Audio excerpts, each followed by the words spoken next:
നമസ്കാരം, എല്ലാവർക്കും മറ്റൊരു വീഡിയോയിലേക്ക് സ്വാഗതം. ഞാൻ ജോമോൻ കാൻഡി ക്യാം, വെഡ്ഡിംഗ് ഫോട്ടോഗ്രാഫറാണ്.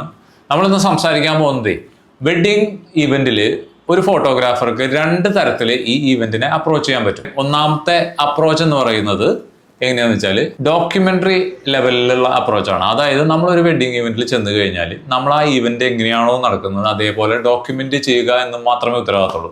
അതിൽ നമ്മൾ കൂടുതലായി ഇൻവോൾവ് ചെയ്യില്ല. എന്തൊക്കെ നടക്കുന്നു അതൊക്കെ നമ്മൾ ഫോട്ടോഗ്രാഫോ വീഡിയോഗ്രാഫോ ചെയ്തിട്ട് അത് വെച്ചിട്ട് നമ്മൾ ഒരു ആൽബം അല്ലെങ്കിൽ വീഡിയോ ഔട്ട്പുട്ട് കൊടുക്കുക എന്നുള്ളതാണ് ഒന്നാമത്തെ കാര്യം. ഇതിലുള്ള റിസ്ക് എന്ന് പറയുന്നത് എന്താണോ നടന്നത് അത് മാത്രമേ ഉണ്ടാകൂ. നല്ല രീതിയിൽ പോകുന്ന ഒരു ഇവന്റ് ആണെങ്കിൽ നല്ല രീതിയിലുള്ള ഔട്ട്പുട്ട് ഉണ്ടാവും. അതത്ര രസകരമായില്ല അല്ലെങ്കിൽ നമ്മൾ വിചാരിച്ച ലെവലിലേക്ക് ആ ഇവന്റ് വന്നില്ല എന്നുണ്ടെങ്കിൽ അതേ ഉണ്ടാവുള്ളൂ എന്നുള്ളതാണ് അതിൻ്റെ ഒരു കാര്യം. ഇനി രണ്ടാമത്തെ അപ്രോച്ച് എന്ന് പറയുന്നത് എന്താണ്? എഡിറ്റോറിയൽ അപ്രോച്ചാണ് രണ്ടാമത്തെ അപ്രോച്ച്. അതായത് നമ്മൾ ഇവന്റ് നടക്കുന്നു, അത് നമ്മൾ ക്ലോസ് ആയിട്ട് വാച്ച് ചെയ്യുന്നു, നമ്മളതിൻ്റെ ഫോട്ടോസ് എടുത്തു അല്ലെങ്കിൽ വീഡിയോസ് എടുത്തുകൊണ്ടിരിക്കുന്നു. അതിൻ്റെ ഇടയിൽ നമ്മുടേതായ രീതിയിലുള്ള കുറച്ച് ഇൻപുട്ടുകൾ ഇട്ട് കൊടുക്കും. ഇപ്പോൾ ഉദാഹരണത്തിന് ഒരു ഫ്രെയിം എല്ലാവരും കൂടിയിട്ട് പ്രാർത്ഥിക്കാൻ നിൽക്കുകയാണ്, ഒരു ഫ്രെയിമാണ്.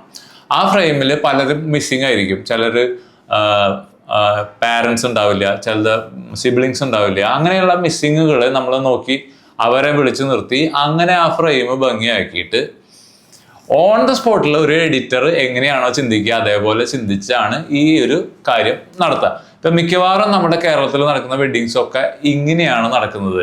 അപ്പോൾ അതുകൊണ്ട് തന്നെ ഫോട്ടോഗ്രാഫേഴ്സിൻ്റെ അല്ലെങ്കിൽ വീഡിയോഗ്രാഫേഴ്സിൻ്റെയും ഇൻവോൾവ്മെന്റ് ഈ ഇവന്റിൽ കൂടുതലായിരിക്കും.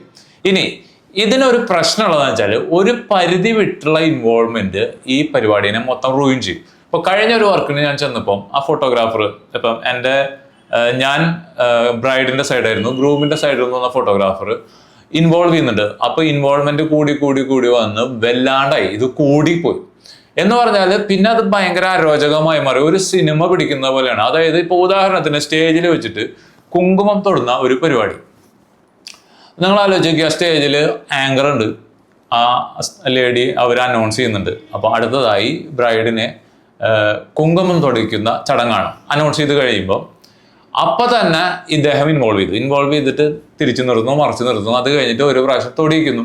അപ്പം നടുവിരലോണ്ട് എടുക്ക്, മറ്റേ വിരലോണ്ട് എടുക്കുന്നൊക്കെ പറഞ്ഞിട്ട് പിന്നെ കൂടുതൽ ഇൻസ്ട്രക്ഷൻ കൊടുക്കുന്നു.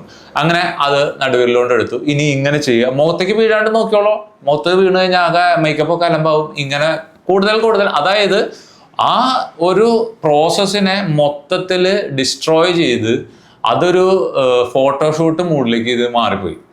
അപ്പോൾ അത് കഴിഞ്ഞിട്ട് ഇത് തൊട്ടു, അപ്പോൾ ഒരു വൈഡ് ഫ്രെയിം വെച്ചു, വീണ്ടും ബാക്കിൽ പോയിട്ട് ഒരു സൈഡ് ആംഗിൾ വീണ്ടും തൊടിയിക്കുന്നു. അത് കഴിഞ്ഞ് പിന്നെ ഈ നേരെ ബാക്കിൽ പോയിട്ട് ഒരു പ്രാവശ്യം കൂടി, അങ്ങനെ ഒരു ഫോട്ടോന്റെ 3 വേർഷൻ. ഇത് ശരിയായ അപ്രോച്ചായിട്ട് എനിക്ക് തോന്നിയിട്ടില്ല. കാരണം നമ്മളെ ഒരു ഇവന്റിനെ ഡോക്യുമെന്റ് ചെയ്യാനായിട്ട് വിളിച്ചിട്ടുള്ള ആൾക്കാരാണ്.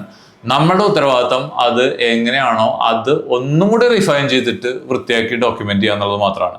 ഇതിൽ കൂടുതൽ ഇൻവോൾവ്മെന്റ് ആകുമ്പം ഈ പരിപാടി മൊത്തം കുളമായി മാറും എന്നുള്ളതാണ്. നമ്മളെ ഒരു പെർഫോമൻസ് കാണാനായിട്ട്, അതായത് ഫോട്ടോഗ്രാഫറുടെയും വീഡിയോഗ്രാഫറുടെയും ഒക്കെ പെർഫോമൻസ് കാണാൻ വേണ്ടി വന്നിരിക്കുന്ന ഓഡിയൻസ് ആയിട്ട് ഇവർ മാറും.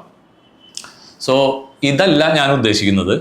ഇതിൻ്റെ ഒന്നും ചെയ്യാതെ വെറുതെ നോക്കി നിൽക്കുന്ന ഒരാളായിട്ടുമല്ല, എന്നാൽ എല്ലാത്തിലും കയറി തലയിട്ട് ആകെ അലമ്പുന്ന ഒരു പരിപാടി ആയിട്ടുമല്ല. ഇതിൻ്റെ ഇടയിൽ ഒരു ബാലൻസ്ഡ് പ്ലേസ് ഉണ്ട്. നമുക്ക് ആവശ്യമെങ്കിൽ മാത്രം ഇൻവോൾവ് ചെയ്യുക എന്ന് പറയുന്ന ഒരു സ്പോട്ട് ഉണ്ട്. ആ സ്വീറ്റ് സ്പോട്ടിൽ നിന്നിട്ട് വേണം വീഡിയോഗ്രാഫിയും ഫോട്ടോഗ്രാഫിയും ചെയ്യാൻ എന്ന് വിശ്വസിക്കുന്ന ഒരാളാണ് ഞാൻ.